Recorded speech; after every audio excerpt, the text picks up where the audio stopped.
আজকে আপনাদের সামনে যে জিনিসটি নিয়ে আসছি এটি হচ্ছে একটি গাড়ির গুরুত্বপূর্ণ সেন্সর, খুবই গুরুত্বপূর্ণ একটি সেন্সর। এটি গাড়ির ক্যামশেফট পজিশন সেন্সর, যেটি গাড়ির ইঞ্জিনের ক্যামশেফট বা ক্যামের যে গতিবিধি সেটি নির্ণয় করে থাকে এবং সেটি সরাসরি এই সেন্সরের মাধ্যমে ইঞ্জিনের কতটুকু ক্যামশেফের গতি সেটি নিয়ন্ত্রণ করে সেটি ইসিইউ বক্স বা ইসিএম কে, যেটি গাড়ির কম্পিউটার বলা হয়, তাকে তথ্য সরবরাহ করে থাকে। এই সেন্সরটি খুবই গুরুত্বপূর্ণ একটি গাড়ির জন্য।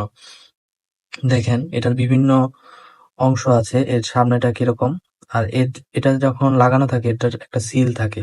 এই সিলটা অনেক সময় হার্ড হয়ে যায়, তো এটার দিকে অবশ্যই খেয়াল রাখবেন যেন সিলটা হার্ড হয়ে গেলে অবশ্যই পরিবর্তন করে নিতে হবে। এখানে দেখতে পাচ্ছেন দুইটি টার্মিনাল, এখানে একটি বল্টু লাগানোর জন্য একটি হোল আছে।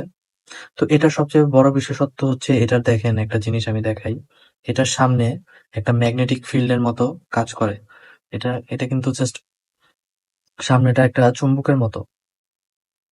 তো দেখতে পাচ্ছেন এটা ভালোই ম্যাগনেট কাজ করছে। তো এই জিনিসটা একটি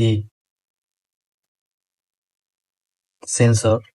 এই সেন্সরটি নাম ক্যামশেফট পজিশন সেন্সর।